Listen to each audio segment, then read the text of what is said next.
World cup বিজয়ী টিমকে অবশেষে জিম্বাবুয়ের বিপক্ষে ফার্স্ট টি-20 ম্যাচ হারতে হলো। মানে এই যে জিম্বাবুয়ের বিরুদ্ধে যে 5 ম্যাচে যে টি-20 সিরিজ, সেই টি-20 সিরিজের যে ফার্স্ট ম্যাচ, সেই ফার্স্ট ম্যাচটা কিন্তু টিম ইন্ডিয়া হেরে গেল, সেও আবার জিম্বাবুয়ের এগেনস্টে। ভাবা যায় যে টিম ইন্ডিয়া 2024 টি-20 ওয়ার্ল্ড কাপ জিতলো এবার, সেই টিম ইন্ডিয়া এইবার জিম্বাবুয়ের এগেনস্টে ফার্স্ট টি-20 ম্যাচ হেরে গেল। এর থেকে আর দুঃখজনক কিছু আছে? যেইখানে এখনো টিম ইন্ডিয়ার সেই ওয়ার্ল্ড কাপ জয়ের যে আনন্দ সেলিব্রেশন করা হচ্ছে, সেইখানে আজ টিম ইন্ডিয়ার টি-20 ম্যাচে হার, আর সেই হারটাকে মানিয়ে নিতে হবে। কারণ আজ যেইভাবে জিম্বাবু টিম ইন্ডিয়ার এগেনস্টে খেলেছে, অতি দুর্দান্ত খেলা খেলেছে জিম্বাবু। যেইভাবে জিম্বাবু খেলাটাকে প্রথম থেকে শেষ অবধি খেলে গেছেন, তাতে অতি দুর্দান্ত। তারা জিতাটাকে তারা উইনটা ডিজার্ভ করছিল। কারণ আজ টিম ইন্ডিয়া সেইভাবে তারা খেলতে পারেনি, তারা সেইভাবে দেখাতে পারেনি তার টিম ইন্ডিয়ার সেই দুর্ধর্ষ ব্যাটিং বোলিং।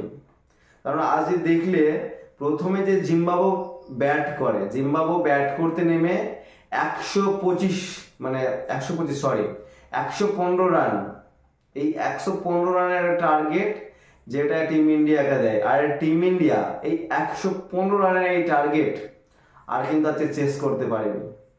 কি দুর্ভাগ্যজনক দিন! যেই টিম ইন্ডিয়া এবার 2024 সালে একটা ম্যাচ টি-20তে হারেনি, আর সেই টিম ইন্ডিয়া এবার জিম্বাবুয়ের এগেনস্টে শেষমেশ হারতে হলো।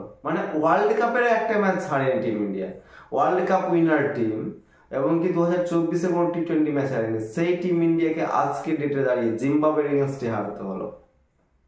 কারণ এই জিম্বাবুয়ে যে 115 রান করেছে, সেই 115 রানেও যে তারা করলো, সেই 115 রানকে আর ইন্ডিয়া চেস করতে পারেনি। ইন্ডিয়ার যে ব্যাটসম্যানরা, সেই ইন্ডিয়ার ব্যাটসম্যানরা 102 রানে 19 ওভার 5 বলে 102 রানে অল আউট হয়ে যায়। কি বলবেন, এই টিমটা সবাই বলছিল আইপিএল দুর্দান্ত, আইপিএল এর পারফরমেন্স দেখে এই টিমটাকে গঠন করা, সিলেক্ট করা।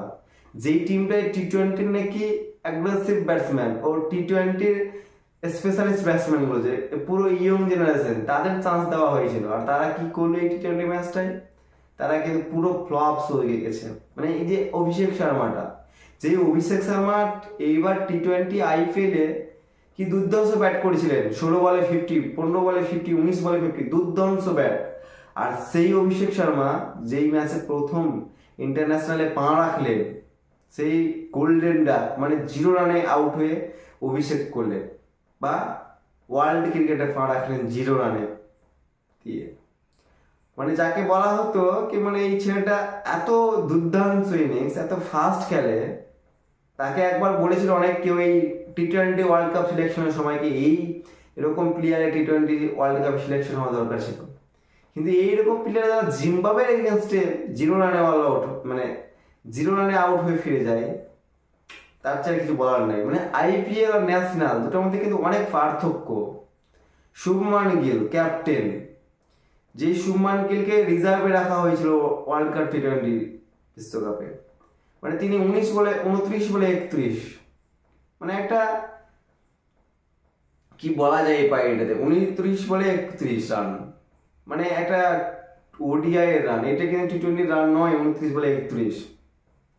আর বারবার বলা হয় এই শুভমান গিলের যে টি-20 স্ট্রাইক রেট, তার কিন্তু এই স্ট্রাইক রেট একদমই ঠিক নয়, যেটা নিয়ে বারবার কথা ভবিষ্যতে উঠবে ও বর্তমানে উঠছে। এই শুভমান গিল টি-20 কিন্তু খুব একটা দুর্ধর্ষ ব্যাটসম্যান নয়।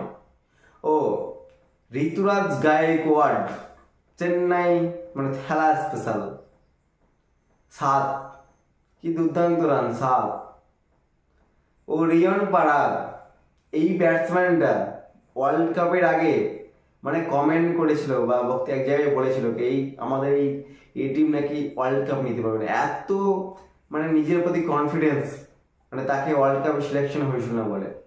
সেই আজকে সিলেকশন হয়ে ফার্স্ট ম্যাচ অভিষেক শর্মার মতো ইন্টারন্যাশনাল ক্রিকেটে পা রেখেছেন, তিনি আবার 2 রানে প্যাক করে ড্রেসিং রুমে ঘুরে গেছেন। কি বলা যায় এইসব প্লেয়ারকে? ও ও তারপরে রিঙ্কু সিং, যেই রিঙ্কু সিংকে নিয়ে অনেক ক্রিকেট ফ্যান্স মানে আওয়াজ উঠেছিলেন এই রিঙ্কু সিংকে সিলেকশন হওয়া উচিত ছিল টি-20 বিশ্বকাপে, কিন্তু যেই জায়গায় শুভম ডুবেকে খেলানো হয়েছে তিনি ফাইনালে কিন্তু রান করেছিলেন, মানে তিনি যে একটা 23 বলে 29 রানের একটা ইনিংস খেলেছিলেন, দুর্দান্ত ইনিংস খেলেছিলেন ফাইনালে। আর এই এই রিঙ্কু সিংকে শুভম ডুবের ব্যাকআপ হিসেবে নিয়ে যাওয়া হয়েছিল, যে রিঙ্কু সিং আর 0-তে আউট হয়েছে।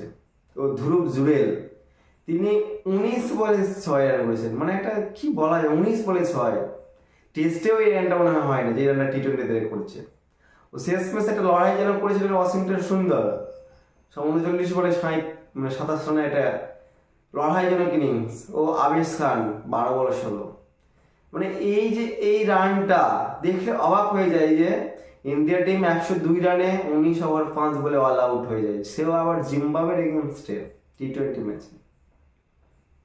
এখানে তো পাকিস্তানি ফ্যান্সরা বলবে অন্তত বাবর আজম জিম্বাবুয়ের এগেইনস্টে মারে, অন্য টিমের এগেইনস্টে না মারে কিন্তু অন্তত বাবর আজম জিম্বাবুয়ের এগেইনস্টে মারে।